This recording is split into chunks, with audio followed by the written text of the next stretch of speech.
नमस्कार दोस्तों, एक बार फिर से स्वागत है आप सभी का देव जी के ट्रिक्स यूट्यूब चैनल पे। चलिए दोस्तों स्टार्ट करते हैं। आज हम प्रैक्टिस सेट नंबर 4, यहाँ से हमारे 26 नंबर से प्रश्न स्टार्ट हैं। गुड इवनिंग सभी को, एक बार फिर से गुड इवनिंग। चलिए 26 नंबर का जवाब दीजिए। इसका राइट आंसर क्या होगा?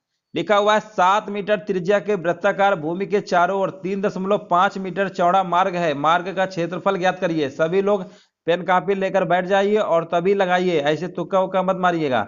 चलिए जवाब बताइए 26 नंबर का आपका राइट आंसर क्या होगा। चलिए सभी लोग आंसर दीजिए, कमेंट करिए। यहां पर देखिए बताना है आपको 7 मीटर त्रिज्या का एक वृत्ताकार भूमि के चारों ओर, है ना। देखिए सबसे पहले एक हम वृत्त बना लेते हैं। ये हमारा इसकी जो त्रिज्या है, यहाँ पर त्रिज्या लिखा हुआ है। इसकी त्रिज्या हमने मान लिया दोस्तों कि यहाँ पर मान लीजिए सेंटर होगा, है ना। ये आपकी त्रिज्या 7 मीटर दी गई है, लेकिन इसके चारों ओर मतलब एक रास्ता इस तरीके से आपको बनाना है ये। तो अब यहाँ पर देखिए सेंटर तो आपको यहीं रहेगा। तो अब ये अगर हम पूरी कहते हैं कि ये पूरी डिस्टेंस कितनी हो जाएगी, तो आप कहेंगे इसकी जो रास्ते की चौड़ाई दी गई है 3.5 मीटर दी गई है। तो अब यहाँ पर हमसे हमसे पूछा गया रास्ते का क्षेत्रफल बताइए, जो ये हमारा बीच का भाग है। तो ऐसा करते हैं, इस वाले एरिया में से बड़े वाले में से छोटे वाले का माइनस कर दें, तो आप कहेंगे बीच वाला भाग निकल आएगा। बस यही करना है। अब बड़े वाले जब सर्कल को काउंट करेंगे तो इसकी जो रेडियस होगी 7 तो इधर है, 3.5 इधर है, यानी हम ये कह देंगे कैपिटल आर बराबर हमारा आ जाएगा 10.5 हो जाएगा, ठीक है ना। और स्मॉल आर तो आपका दिया ही है, छोटा वाला वृत्त की 7 मीटर। बस ये आपका हो गया। अब यहीं पर मार्ग का क्षेत्रफल पूछा गया है, तो आप इसको सॉल्व कर सकते हैं, कोई इसमें दिक्कत की बात नहीं है। देखिए इसको सॉल्व कर लेते हैं। यहाँ पर फार्मूला हमारा होता है पाई आर स्क्वायर, ऐसे होता है ना, पाई आर स्क्वायर। बड़े वाले में से छोटा वाले को माइनस करना है। अब आप कहेंगे पाई कॉमन ले लीजिए और अंदर हमारा बचेगा R square minus small R square. इसको हम A square minus B square के फॉर्मेट में अगर लिखेंगे तो आर प्लस आर और आर माइनस आर, ये आप जानते होंगे A plus B A minus B का फार्मूला होता है, ठीक है। इस तरीके से आप कर लेंगे। अब यहीं पर वैल्यू आपको रख देना है। पाई की वैल्यू होती है 22/7। आर प्लस आर यानी कैपिटल आर है 10.5 और 7। 10.5 और 7 को ऐड करेंगे तो कितना आपका आ जाएगा? ऐड कर लेंगे तो आपका आ जाएगा 17.5, है ना। यहाँ पर 10 7 17, 17.5 आ जाएगा, 10.5 आ जाएगा इंटू इन्हीं का डिफरेंस लेंगे। तो डिफरेंस लेंगे कितना आएगा? 10.5 में 7 घटाएंगे 3.5 आ जाएगा, 3.5। बस इसको आप सॉल्व कर लीजिए। अब आपका आंसर जो है फाइनल आंसर आपका आ जाएगा। इसको सॉल्व कर लेंगे तो आपका आंसर आ जाएगा 192.5 वर्ग मीटर। बिल्कुल सही जवाब है। ऑप्शन नंबर सी नंबर क्या होगा आपका राइट आंसर आपका हो जाएगा। चलिए आगे बढ़ते हैं। चलिए यहां पर बताइए क्वेश्चन नंबर सेकंड का राइट आंसर क्या होगा। पूछा गया है -45 + 7 इंटू, यहां पर देखिए एक तरीके से हमारा सिंप्लीफिकेशन का है, बॉड मास का कॉन्सेप्ट लगाना है। आपका आंसर आ जाएगा 27 नंबर का जवाब दीजिए। इसका राइट आंसर आपका क्या हो जाएगा? सबसे पहले देखिए बॉड मास में आपने पढ़ा होगा। सबसे पहले देखिए यहां पर लिख देते हैं बॉड मास, ये रूल होता है आपका, इसी से आपको इस क्वेश्चन को लगाना है। तो पहले ब्रैकेट में भी छोटा ब्रैकेट लगाया, कोई दिक्कत नहीं है। डिवीजन वाला देखते हैं पहले। सबसे पहले हम डिवीजन को टारगेट करते हैं और डिवीजन वाला बताइए इनमें से हमारा पहले कौन सा आएगा, ठीक है ना। चलिए सॉल्व कर लेते हैं। सबसे पहले देखो यहाँ पर -45, इसको ऐसे लिख लेते हैं, कोई दिक्कत नहीं है। अब देखिए 7 × 23 है, इसको गुणा कर लीजिए, कोई दिक्कत नहीं है। तो यहाँ पर गुणा कर लेंगे तो आपका आ जाएगा 161 आ जाएगा, 161 लिख लेंगे माइनस। अब यहाँ पर देखिए इसमें आपको भाग देना, इसमें भाग देंगे तो कितना आएगा? भाग देंगे 13 कम 13, 13 नहीं है, कितना होता है 17, यानी ये आपका 19 आ जाएगा। यानी यहाँ पे 19 लिख लेंगे और आगे आपका क्या है माइनस का 11 है, इसको ऐसे लिख लेंगे, ब्रैकेट बंद कर देंगे और भाग का आपको 2 का देना है, ठीक है ना। अब पहले इनको आप सॉल्व कर लीजिए फटाक से, कितना होगा। तो देखिए माइनस का 19 है, माइनस का 11, 161 है। तो सबसे पहले देखिए इनको, इस नंबर को इस नंबर को इस नंबर को जोड़ लेते हैं। तो यहाँ पर आपका कितना आ जाएगा, जोड़ लेते हैं। तो देखिए 9 1 10, यहाँ पर 10 1 10 5 15 होगा, और यहाँ पर आएगा 2 4 2 6 1 7, यानी माइनस का 75 आया। अब इसमें 161 हमें माइनस भी तो करना है, इसको माइनस कर लेंगे। 11 में 5 गया 6, और यहाँ पर बचेगा 15 में 7 गया 8, ठीक है ना। यहाँ पर आपका आ जाएगा 86, कितना आ जाएगा 86। अब 86 में से 86 में से 2 से भाग कर देंगे, आपका आंसर आ जाएगा 2 चौक 8 2 3 6, यानी 43। जिनका भी 43 आ रहा है बिल्कुल राइट आंसर हो जाएगा। ऑप्शन नंबर सी क्या होगा इस प्रश्न का आपका राइट आंसर आपका हो जाएगा। चलिए 28 नंबर का जवाब दीजिए क्या होगा। पूछा गया है एक आयत का क्षेत्रफल 448 वर्ग मीटर है, यदि इसकी लंबाई इसकी चौड़ाई से 12% अधिक है तो इसकी चौड़ाई कितनी होगी। जैसे सवाल कहे वैसे करिए, आपका आंसर तेजी से आ जाएगा। चलिए जवाब दीजिए इसका आंसर क्या होगा। देखिए हमें चौड़ाई नहीं पता है, तो सबसे पहले हम ऐसा करते हैं, हमने मान लिया कि आयत की जो चौड़ाई है x है, x मीटर हमने चौड़ाई को क्या किया, मान लिया, ठीक है ना। अब प्रश्न में क्षेत्रफल तो दिया है, चलो ठीक है। लंबाई बोला है इसकी चौड़ाई से 12% अधिक है, इसका क्या मतलब हुआ, जो इसकी लंबाई है, जो इसकी लंबाई है चौड़ाई से 12% अधिक है। जब भी हम कहें कि परसेंटेज में कहें अधिक है तो डायरेक्ट उसको पहले 100 में से आप बढ़ा दिया करिए, है ना।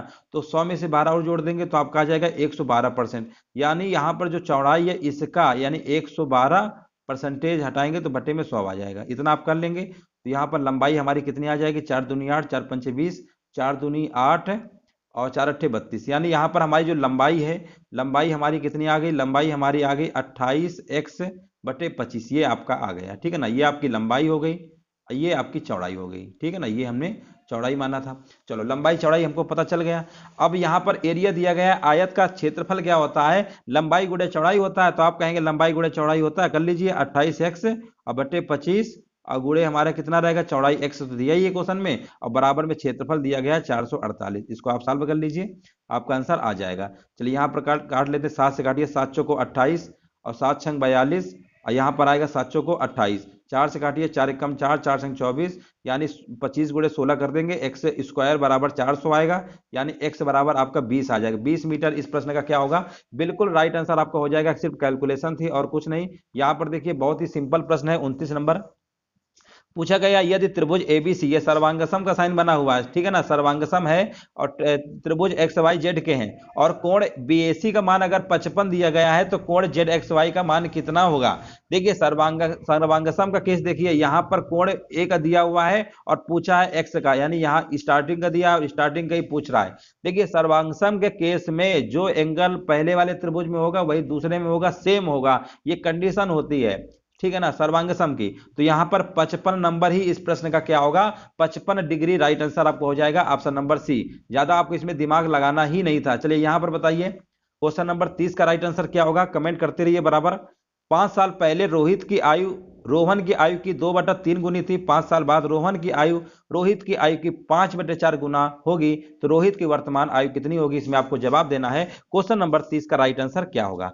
चलिए सभी लोग कमेंट करिए इस प्रश्न का राइट आंसर क्या होगा। देखते हैं सवाल देखिए बोला क्या है, 5 साल पहले 5 साल पहले की बात हो रही है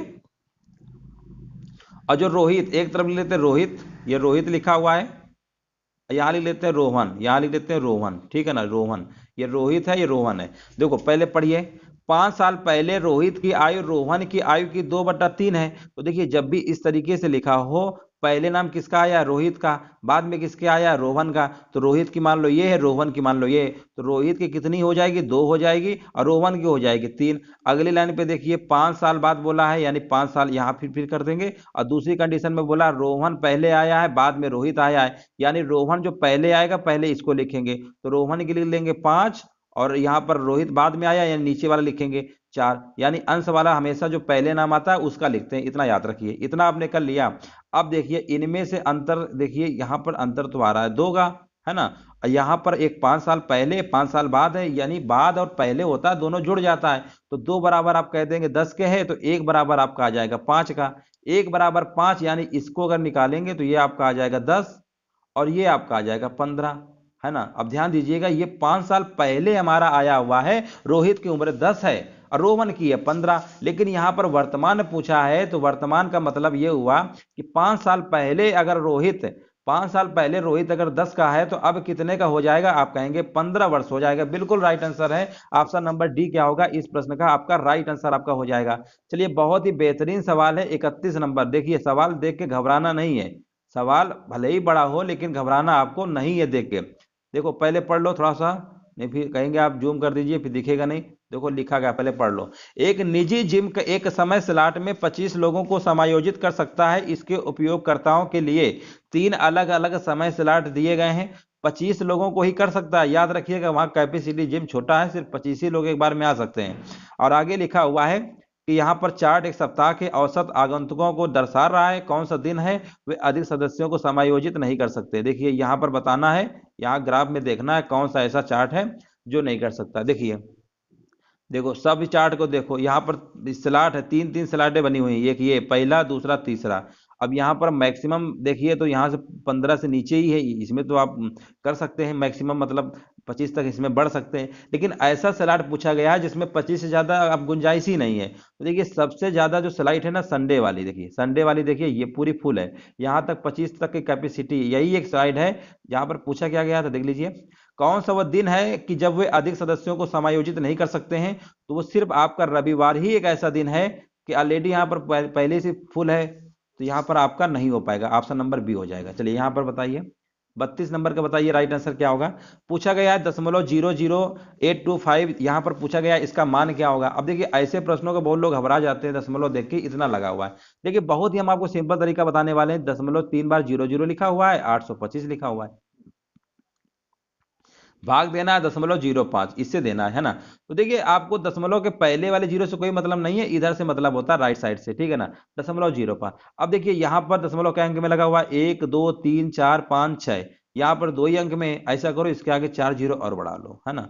अब ये हो गया बैलेंस बराबर हो गया, यहाँ पर भी देखो 6 अंक में हो गया, और यहाँ पर भी 6 अंक में। तो अब आप क्या करेंगे, दशमलव से दशमलव उड़ा देंगे। अब आपका ये क्या बचेगा, ये आपका बचेगा, ये 00 से भी कोई मतलब ही नहीं है ना, अब 00 से कोई मतलब ही नहीं है, सीधे आप लिखिए 825/5, और इसके आगे 4 जीरो हैं। इसका ये मतलब हुआ कि अब भाग देना है, और दशमलव में देखिए 4 जीरो है ना, यानी जो भी आंसर होगा ऊपर जाएगा, दशमलव 4 डिजिट के बाद लगेगा। अब ऑप्शन चेक करिए कि 4 डिजिट के बाद कौन सा आंसर है, तो आप कहेंगे ऑप्शन नंबर पहला ही है, बस इसी को टिक कर दीजिए। इस तरीके से लगाइएगा, आपका गलत नहीं होगा, जल्दी से आपका सवाल लग जाएगा। ऑप्शन नंबर ए नंबर क्या होगा, बिल्कुल राइट आंसर आ रहा है, ए नंबर करेक्ट हो जाएगा। चलिए यहां पर आपको बताना है क्वेश्चन नंबर 33 का राइट आंसर क्या होगा। बढ़िया प्रश्न है, जवाब दीजिए इसका आंसर क्या होगा। पूछा गया निम्नलिखित रेखा चित्र से यह निर्धारित कर बताइए कि किस वर्ष भारत में इससे ठीक पहले के वर्ष की तुलना में अधिकतम मूल्य वृद्धि का सामना करना पड़ा है। यहां पर सबसे अधिक वाला बताना है मूल्य वृद्धि। चलो इसमें तो बच्चों वाला सवाल है, आपने कहा यहाँ 20% था, अब यहाँ 38% पहुंच गया। यहां पर पूछा गया इससे ठीक पहले वर्ष की तुलना में अधिकतम मूल्य का सामना, हमें वो वर्ष बताना है उसके ठीक पहले, यानी बाद वाला बताना, याद रखना बाद वाला बताना। यहाँ 20 से 38 हुआ है, आप कहेंगे 18% की वृद्धि हुई है, और इन दोनों में 2008-9 में, अगर ये सबसे ज्यादा अगर आएगा तो 2009 बता देंगे। अभी इसको भी तो चेक करना है, 38 से 58 2009 और 2010 में पहुंचे हैं, तो यहाँ आप कहेंगे कितना हो रहा है, यहाँ तो 20% हो रहा है, ये तो इससे बड़े वाले निकाला, ये भी ज्यादा इसमें हो रहा है। इसमें देखेंगे तो आप कहेंगे 30%, सबसे ज्यादा वृद्धि यहीं पे हो रही है, और यहां पर आंसर देंगे 2001, इसके पहले वाले से आप कंपेयर कर रहे हैं, सबसे ज्यादा अधिकतम मूल्य वृद्धि का सामना देखने को मिल रहा है। ऑप्शन नंबर जाएगा डी नंबर के साथ। चलिए नेक्स्ट प्रश्न बताइए इसका आंसर क्या होगा। देखिए सवालों को आप अगर समझ लेंगे ना तो फिर आपके सवाल लगाना आसान हो जाएगा।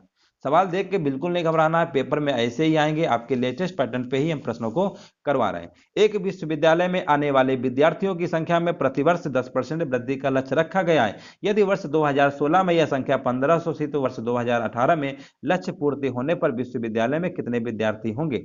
2016 से 2018 में पहुंचे 2 वर्ष, और 10-10% की वृद्धि हो रही है। इसका मतलब ये एक तरीके से, जैसे आपने कंपाउंड इंटरेस्ट पढ़ा है ना कि ब्याज पे ब्याज मिलता है, वैसे जो भी जनसंख्या पहले होगी उसी के आगे तो बढ़ाएंगे, इसका तरीका यही होता है। तो देखिए सबसे पहले आपको करना क्या है, टोटल जनसंख्या हमको पता है 1500 है, इसको आपको ऐसे लिख लेना है। अब 10% की वृद्धि कर रहे हैं, यानी 100% में से पहले इसको हम बढ़ा देंगे, 100 में जोड़ दिया करो, जितने परसेंट की वृद्धि का है, 20% का है 120%, 30% का है 130%, 5% की कमी का है 95%, घटा देते हैं, कमी में घटा देते हैं, वृद्धि में जोड़ देते हैं, यानी ये आपका 110/100 आएगा। और दूसरे वर्ष भी यही आपको लिखना पड़ेगा 110/100, क्योंकि 2016 से 2018 हमसे पूछा गया है 2 साल में। अब आप कहेंगे 0 काट दीजिए, हमने भी कहा चलो बिल्कुल सही बात कहा है, काट दिया। 11 गुणे 11 करेंगे 121 आएगा, 121 में 15 से गुणा कर देंगे तो कितना आएगा, 15 एकम 15, 15 दूनी 30 से 31, 15 एकम 15, 3 18, 1815। ऑप्शन नंबर आएगा इसका बी नंबर। 34 नंबर का जिनका भी बी नंबर आ रहा है बिल्कुल सही जवाब दे रहे हैं, ऑप्शन नंबर बी बिल्कुल राइट आंसर आपका आ रहा है। चलिए यहां पर बताइए इसका आंसर क्या होगा। 35 नंबर का 2x-13 कामा लगा हुआ है, 2x-11, 2x-9 इस तरीके से लिखा गया। पूछा गया क्रमागत है, बताइए क्या क्रमागत है। 35 नंबर का देखिए आपको जवाब देना है, यहाँ पर राइट आंसर आपका क्या होगा। तो देखिए यहाँ पर अगर आप ध्यान दीजिएगा, थोड़ा सा अगर ध्यान देते हैं, थोड़ा सा अगर आप ध्यान देंगे, इनमें डिफरेंस अगर आप लेंगे तो 2x2 कैंसिल हो जाएगा, 13-11 में अंतर 2 का है, ऐसे इसमें देखेंगे ना तो 2 का है, इसमें भी 2 का है ना। तो यहाँ पर एक चीज और ध्यान दीजिएगा, 2 का अंतर तो है, लेकिन 7, 9, 11, 13 किस में आता है? आप कहेंगे विषम संख्या में आता है। सिंपल प्रश्न था, ऑप्शन नंबर बी को लॉक कर देंगे, राइट आंसर आपका बी नंबर के साथ चला जाएगा। यहाँ पर देखिए 36 नंबर है, इसके प्रीवियस वीडियो में इस टाइप का हमने सवाल करवाया था, और जवाब दीजिए 36 नंबर का आपका राइट आंसर क्या हो जाएगा। बहुत ही बेहतरीन सवाल है, कई बार हमने बताया है। बहुलक का सीधे फार्मूला रट्टा मान लीजिए। जिन लोगों ने प्रीवियस वीडियो नहीं देखा है, प्लेलिस्ट बना दी गई है, प्लेलिस्ट के माध्यम से आप सारे वीडियो देख लीजिए, उससे आपकी तैयारी जो है और अच्छी आपकी हो जाएगी, ठीक है ना। बहुत लोग कमेंट करते हैं कि सर प्लेलिस्ट बना दीजिए, प्लेलिस्ट बन गई है, आप उसमें जाके सारे वीडियो आप दे सकते हैं। बहुलक देखिए, बहुलक यहाँ पर पूछा गया, क्या पूछा गया? बहुलक ही पूछा, कोई बात नहीं। ये फार्मूला याद रखिएगा, बहुलक बराबर 3 गुणे माध्यिका माइनस 2 गुणे माध्य होता है। अब यहाँ पर देखिए 3 गुणे माध्यिका दिया गया है 16.5 और माइनस 2 गुणे माध्य दिया गया है 12। अब इसको आप सॉल्व कर लेंगे, आपका आंसर आ जाएगा। गुणा करेंगे तो यहाँ पर आ जाएगा 49.5, अब मैं से 12 दूनी 24 घटाएंगे तो आप कहेंगे 25.5 आएगा। हमने भी कहा बिल्कुल सही जवाब है 25.5, यानी 25.5। ऑप्शन नंबर ए के साथ आपका आंसर चला जाएगा। चलिए यहाँ पर बताइए 37 नंबर का राइट आंसर क्या होगा? लिखा हुआ है किसी समलंब का परिमाप 104 सेंटीमीटर है, उसकी दोनों असमांतर भुजाओं की लंबाइयां 18 और 22 सेंटीमीटर है, उसकी ऊंचाई की अगर हम बात करते हैं 16 सेंटीमीटर है, समलंब का क्षेत्रफल आपको बताना है। देखिए ये फार्मूला बेस्ड सवाल है, फार्मूला बेस्ड सवाल है, और फार्मूला बेस्ड सवालों को आपको लगाने में एक भी देरी आपको नहीं करनी है, ठीक है ना, एक भी देरी आपको नहीं करनी है। यहाँ पर ऊंचाई होती है, समलंब हमने एक आपके सामने बना रखा है, ये बेस होता है, ये दोनों, ठीक है ना, ये हाइट होती है। देखिए समलंब का क्षेत्रफल अगर आप लोगों ने पढ़ा होगा तो बताइए इसका आंसर क्या होगा। सबसे पहले देखिए प्रश्न को ध्यान से पढ़िए, पूछा क्या गया? परिमाप दिया गया है, यानी हमें परिमाप दिया गया है तो परिमाप का कहीं ना कहीं यूज तो हमें करना ही पड़ेगा, है ना। तो यहाँ पर अगर हम बात करते हैं परिमाप का, समलंब चतुर्भुज का परिमाप क्या होता है? देखिए ये जितनी भुजाएं हैं ये समांतर भुजाओं का योग और बटे प्लस कह रहे हैं, समांतर भुजाएं इधर वाली जोड़ेंगे और ये असमांतर भुजाएं जो हैं इनको भी जोड़ेंगे। ये असमांतर आपको दिख ही रहा है, ये दोनों समांतर है ना, तो इन दोनों का योगफल होता है सबसे पहले, ठीक है।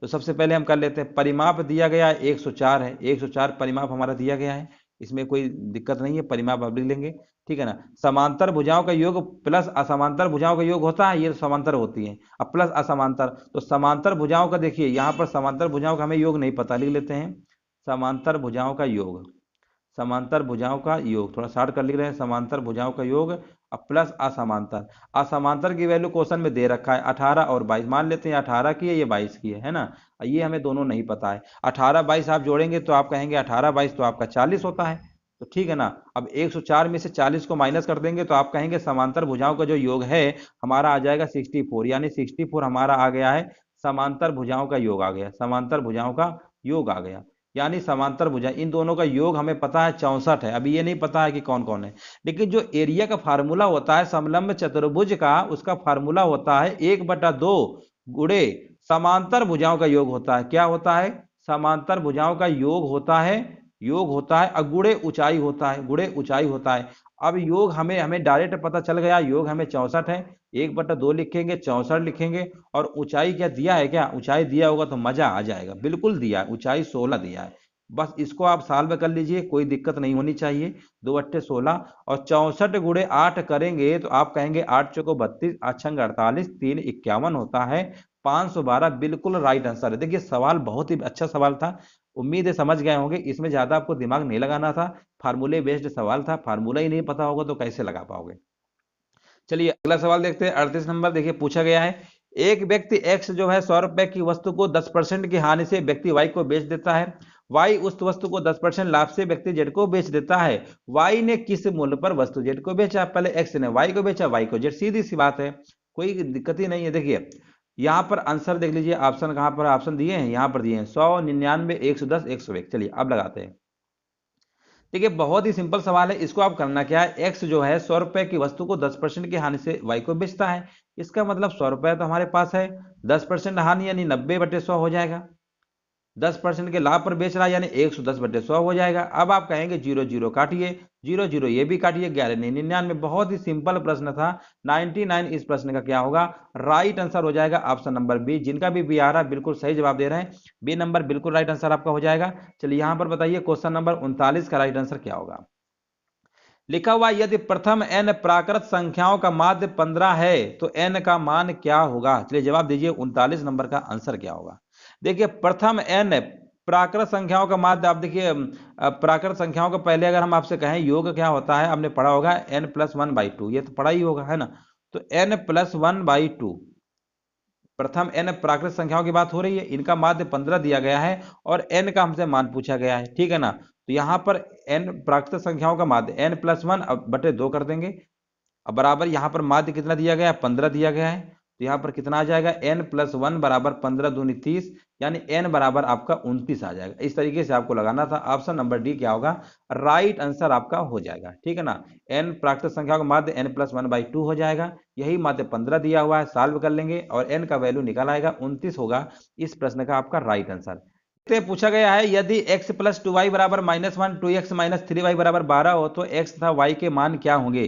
देखिए आप कैसे लगाना है, सबसे पहले देखिए यहां पर एक तरीका तो हमारे पास है कि ये समीकरण 1 है, समीकरण 2 है, समीकरण 1 में 2 से गुणा कर दें और इस तरीके से भी लगा सकते हैं। और देखिए दूसरा तरीका क्या होता है लगाने का, जो सबसे तेजी से लगता है सवाल, x+2y बराबर -1 लिखा हुआ है और यहां पर लिखा हुआ है 2x - 3y बराबर 12, इस तरीके से आप लिखा हुआ है। अब हमें x की वैल्यू निकालना है, x की वैल्यू निकालना है तो सबसे पहले आपको करना क्या है, x की वैल्यू निकालना है, इसकी x की निकालना है। तो आपको ऐसे मल्टीप्लाई करना है क्रॉस, 12 दूनी कितना होता है 24, फिर माइनस होता है, इसका मल्टीप्लाई करेंगे तो यहां पर आएगा 3 एकम 3, माइनस माइनस तो प्लस हो जाएगा, 3 एकम 3, यानी यहां पर आपका आएगा 24 - 3। अब इसके बाद अब आपको ऐसे मल्टीप्लाई करना है, देखो पहले हमने ऐसे स्टार्ट किया था, अब ऐसे करेंगे, 2 दूनी 4, यहां करेंगे माइनस में होता है 3 एकम 3, -3 है लेकिन माइनस लगाने से प्लस में हो जाएगा, ये आपका आ गया। इसका मतलब 24 में 3 घटाया 21, 21/7, यानी x की वैल्यू हमारी 3 आएगी, ये हमारा कंफर्म है, x की वैल्यू 3। देखिए आप बिना पेन कॉपी के ऐसे मुजवानी भी लगा सकते थे, डिफरेंस करके आपको जोड़ना घटाना था और कुछ नहीं था। हमें पता है x की वैल्यू 3 है तो y की वैल्यू देखिए, ये तो ऑप्शन आपके 2 नहीं हो सकते है ना। अब यहां पर देखिए अगर y -2 ले लेते हैं तो -2 दूनी 4 और 3, 4 में 3 -1, बिल्कुल सही है, ऑप्शन नंबर पहला ही हो जाएगा। किसी भी तरीके से लगा लीजिए, कई तरीके हैं लगाने के, ऑप्शन नंबर इसका ए नंबर क्या होगा, आपका राइट आंसर आपका हो जाएगा। चलिए यहां पर बताइए 41 का आपका राइट आंसर क्या होगा, x² - 6x + 8 के गुणनखंड आपको बताना है क्या होगा। देखिए बहुत ही सिंपल सवाल है ये। सबसे पहले देखिए 8 को ध्यान दीजिए, 8 के ऐसे 2 नंबर लिखिए, 8 के 2 ऐसे नंबर लिखिए कि यहां पर देखिए -4 और -2 में तोड़ेंगे तभी तो आपका यहां पर मिडिल नंबर -6 आएगा है ना यहाँ पे, और यहाँ पर गुणा करने पे 8 भी आ गया। बस आपके इसी के आगे x लगा दीजिए, कोई दिक्कत थोड़ा होती है, बस आपका आंसर हो गया x - 4, x - 2, ऑप्शन नंबर जाएगा 41 का ऑप्शन नंबर क्या होगा, डी नंबर आपका राइट आंसर आपका हो जाएगा। चलिए आगे बढ़ते हैं, बहुत ही सिंपल प्रश्न था। चलिए यहाँ पर देखिए एक पाई चार्ट का प्रश्न हमारे सामने आ गया है, लिखा हुआ है निम्नलिखित पाई चार्ट 2015 में कंपनी XYZ के विभिन्न व्यय को दर्शाता है। यहाँ पर देख सकते हैं पाई चार्ट थोड़ा बड़ा सा है, क्वेश्चन थोड़ा सा हमें छोटा भी करना पड़ेगा। देखिए पहले प्रश्न को पढ़ लीजिए, लिखा क्या है, यदि कंपनी XYZ ने विभिन्न विभागों पर कुल 100 लाख रुपए करोड़ खर्च किए हैं और एंड डी ने कितने लाख रुपए खर्च किए हैं, लाख करोड़ में है, कितना खर्च हुआ ये आपको बताना है। देखिए कैसे आपको लगाना है, देखिए सबसे पहले देखिए R&D का हम खर्च निकाल लेते हैं। R&D है कहां पर भैया, R&D का यानी 40% है, ठीक है ना, 40% है और टोटल हमें दिया है 100 लाख। तो बस आपको कोई करना थोड़ा, यहां पर लिखेंगे 100 और 40% है तो 40 लिखेंगे, अब पूरा टोटल परसेंटेज केस में 100 रहता है, बस कैंसिल हो गया, ये आपका राइट आंसर हो जाएगा, 40 आ जाएगा, यानी 40 लाख करोड़ रुपया इस प्रश्न का राइट आंसर आपका हो जाएगा। यहां पर बताना है 43 नंबर का राइट आंसर क्या होगा, 5,2, 2, 7, 3, 8 संख्याओं की माध्यिका पूछा गया है, 43 का राइट आंसर आपको क्या होगा। सबसे पहले देखिए माध्यिका निकालने के लिए संख्याओं को हम किस में लिखते हैं, सबसे पहले लिखते हैं आरोही क्रम में।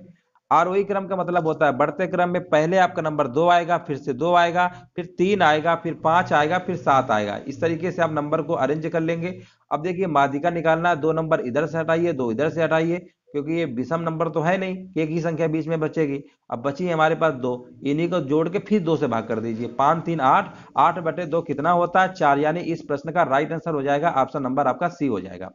चलिए यहां पर देखते हैं क्वेश्चन नंबर 44 है, यहां पर आंसर बताइए क्या होगा। बहुत ही सिंपल प्रश्न है, एक वस्तु को 15% के लाभ पर 920 रुपए में बेचा गया, 20% के लाभ पर वस्तु का विक्रय मूल्य आपसे पूछ रहा है कितना होगा। चलिए जवाब दीजिए, इस प्रश्न का राइट आंसर आपका क्या होगा। देखिए ऐसे प्रश्नों को आपको लगाना कैसे है, 15% के लाभ पर बेचा जाता है, 115% की वैल्यू क्वेश्चन में 920 के बराबर दी गई है। अब 20% का लाभ पूछा है यानी 100 में जोड़ देंगे, 120 की वैल्यू पूछा है, आप कहेंगे 920 बटे 115 और गुणे आपका आएगा, देख लीजिए गलत तो नहीं कर रहे हैं, 115 बिल्कुल सही कर रहे हैं, गलत नहीं हो रहा है, बिल्कुल सही है। अब इसको आप सॉल्व कर लीजिए, 5 दूनी 10, 5 त्रिका 15, 5 दूनी 10, 5 चौको 20, ठीक है ना। अभी यहां पर देखिए इसको अभी और सॉल्व करना है, कितनी बार जाएगा, या तो आप कहेंगे 23 चौको 92 होता है 4 त्रिका, हाँ होता है, तो 40 आ जाएगा। और 24 चौको कितना होता है, आप कहेंगे 24 चौको 96 होता है, एक जीरो बढ़ा दीजिए, 960 रुपया। देखिए कितना आसान प्रश्न था, 44 नंबर, उम्मीद है समझ में आ गया होगा। अब हम आगे बढ़ते हैं, यहां पर बताइए क्वेश्चन नंबर 45 का राइट आंसर क्या होगा। एक चुनाव में एक उम्मीदवार 75% वैध मतों से विजयी हुआ, कुल यहां पर लिखा हुआ है 5,60,000 मतों में से 15% मत अवैध थे, विजयी उम्मीदवार को मिले वोटों की संख्या कितनी होगी। ऑप्शन देख लीजिए, ऑप्शन देख लीजिए, ऑप्शन थोड़ा नीचे दिए गए हैं, कोई घबराना नहीं है। चलिए सवाल लगाते हैं, ऑप्शन तो आंसर तो अपने आप आ ही जाएगा जब लगाएंगे तो। चलिए यहां पर टोटल कुल मत हमारे पास कितने, 5,60,000 हैं, 5,60,000 है, इसको ऐसे लिख लेंगे, कोई दिक्कत नहीं है। 15% मत अवैध थे, इसका मतलब 15% इसमें अवैध थे, तो बचे हमारे कितने रहे होंगे, 15% अगर हमारे अवैध थे तो बचे कितने रहे होंगे 15%, ठीक है ना। तो 85% वैध बचे होंगे, 85%, और इसी का पाया है 75%, 75% पाया यानी 75 बटे 100 कर देंगे। बस कैलकुलेशन है इस सवाल में और कुछ नहीं है। अब आप कहेंगे 2 जीरो से 2 जीरो काटिए, 2 जीरो से 2 जीरो काटिए, हमने कहा बिल्कुल सही है, काट दिया। अब आपको गुणा करना है, 56 गुणे 85 गुणे 75, गुणा कर लेंगे आपका आंसर आ जाएगा, है ना। गुणा कर लेंगे आपका आंसर आ जाएगा, गुणा कर लेंगे तो देखिए 55 25 पंचे 55 25 25 छक्का 25 छक्का कितना होता है 150, लास्ट में जीरो जीरो आना चाहिए, गुणा कर लेंगे देखिए सभी में जीरो जीरो आ रहा है, गुणा कर लेंगे तो इसका आंसर आ जाएगा 3,57,000। गुणा कर लीजिएगा, कैलकुलेशन है, आपका आंसर आ जाएगा। चलिए 46 नंबर बताइए, इसका आंसर क्या होगा। लिखा हुआ है 2x² प्लस 5x माइनस 12 और x² प्लस x माइनस 12 का एचसीएफ x प्लस a है, तो a का मान क्या होगा। यहां पर आपसे पूछा गया है, सबसे पहले हमें इसके गुणनखंड करने होंगे, है ना। गुणनखंड कर लेते हैं, कोई दिक्कत नहीं है, 12 दूनी 24, हमें ऐसे दो नंबर सोचना है कि जिनको घटाने जोड़ने पे 5 आना चाहिए, गुणा करने पर 24 आना चाहिए। आपने कहा सर बिल्कुल सही बात है, 2x² आएगा, और आप माइनस का 3x लिख दीजिए, प्लस का 8x लिख दीजिए, 8 3 का 24, 8 में 3 घटाएंगे 5, इस तरीके से आपका आ जाएगा। यहाँ पर कॉमन ले लेंगे, तो आप कहेंगे कॉमन ले लीजिए, कॉमन हमने कहा x ले लो, यहाँ पर बचेगा 2x माइनस 3, और यहाँ पर कॉमन अगर हम लेंगे 4 आएगा, और यहाँ पर बचेगा 2x माइनस 3। अब 2x माइनस 3 दोनों तरफ कॉमन हो जाएगा, और यहाँ बचेगा x प्लस 4, यानी पहले वाला तो हमने सॉल्व कर लिया। अब बात आती है इसकी दूसरे वाले की, तो सीधे सॉल्व हो जाएगा, 4 त्रिका 12 माइनस में है, तो 4 गुणे 3 होता है ना, तो यहाँ पर आपका सीधे आप सॉल्व कर लेंगे, तो डायरेक्ट हम बता दे रहे हैं इसका तो x प्लस 4 आएगा और x माइनस 3 आ जाएगा, सॉरी x प्लस x 4, अच्छा x लाना, हाँ सही है, 4 त्रिका 12 तभी तो आएगा, सही है, x प्लस 4 और x माइनस 3 आपका आ जाएगा, ठीक है ना। 4 त्रिका 12, 4 में 3 घटाएंगे, ये आपका आ गया। अब इन दोनों में देखिए मासा क्या है, मासा आपका इन दोनों में कॉमन x प्लस 4 है, तो x प्लस 4 इसका मासा आ गया, और यही क्वेश्चन में मासा x प्लस a के बराबर दिया है, x से x कट गया, a की वैल्यू हमारी कितनी आ जाएगी 4, ऑप्शन नंबर सी नंबर क्या होगा, राइट आंसर हो जाएगा। इस तरीके से आपको लगाना पड़ेगा, तभी आपका आंसर आ पाएगा।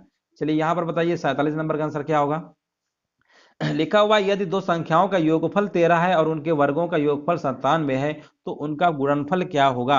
अब देखिए दो संख्याएं हमने मान लिया, दो संख्याएं हमारे पास x प्लस वाई है, इनका योगफल 13 दिया गया है, इनके वर्गों का योगफल आपका 97 है, इस तरीके से लिख लेंगे 97 है।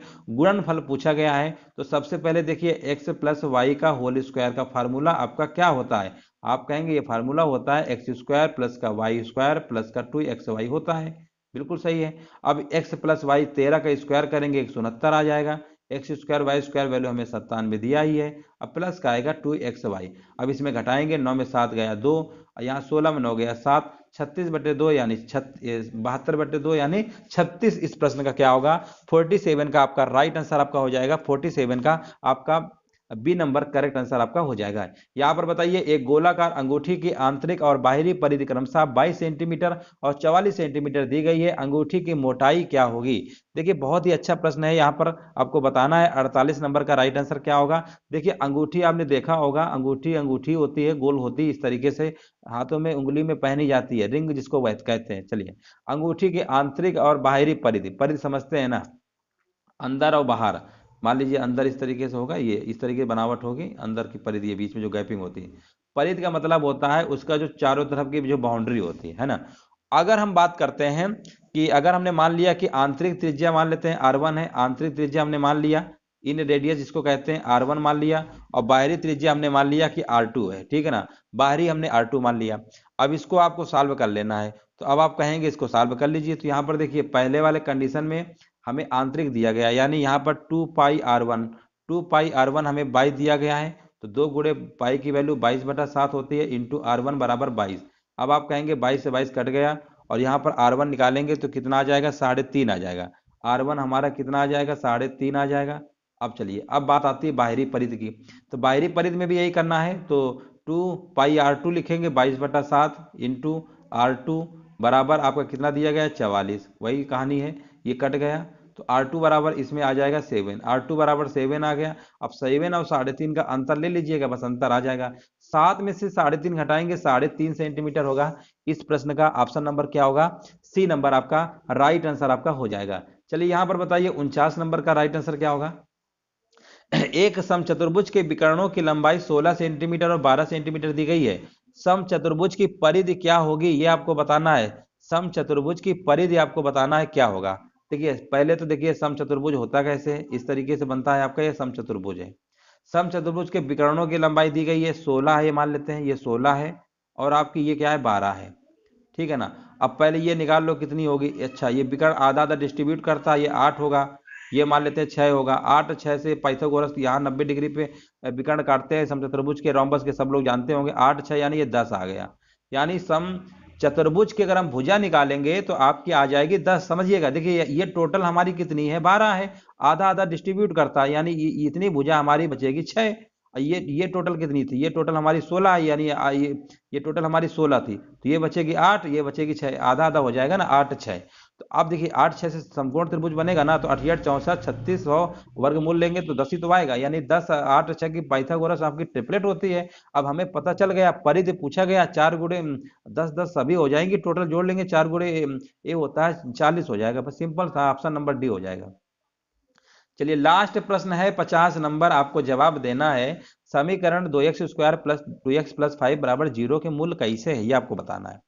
तो देखिए यहाँ पर आपको बताना है, इसको पहले आप ऐसा करिए कि यहाँ पर आपको देखिए इसको आपको सॉल्व करना पड़ेगा, है ना। तो चलो सॉल्व कर लेते हैं। यहाँ पर x की वैल्यू कितनी रख लेते हैं, x की वैल्यू कितनी रख लेते हैं। अच्छा इसको ऐसा करिए, यहाँ पर देखिए यहाँ पर पूछा गया मूल। अच्छा आपने एक नाम सुना होगा डी, बी वेक्टर डी पढ़ा होगा आपने, डी बराबर क्या होता है, B² माइनस का 4AC। अच्छा इस कंडीशन से आपको चेक करना पड़ेगा। तो देखिए B², बी की वैल्यू आपको पता है, इसमें ए की वैल्यू ये वाली है, बी की वैल्यू ये, और सी की है ना। तो B² यानी 4 आएगा, माइनस का 4, ए हमारा 2 है और सी हमारा 5 है। तो यहाँ पर देखिए 5 दूनी 10 चौको 40, 4 माइनस 40 यानी आपका आएगा माइनस का 36। जैसे माइनस का 36 आ जाए, माइनस में नंबर अगर आ गया, ऋणात्मक अगर आ गया, तो आप समझ जाइएगा कि वो आपका काल्पनिक होता है, ठीक है ना, काल्पनिक होता है, इमेजिनरी होता है। ऑप्शन नंबर डी नंबर के साथ जाएगा, राइट आंसर आपका हो जाएगा। चलिए उम्मीद है आपके क्वेश्चन 25 हो गए हैं और समझ में भी आया होगा। जैसे भी लगा हो कमेंट करके बाद में बताइएगा। वीडियो देखने दोस्तों।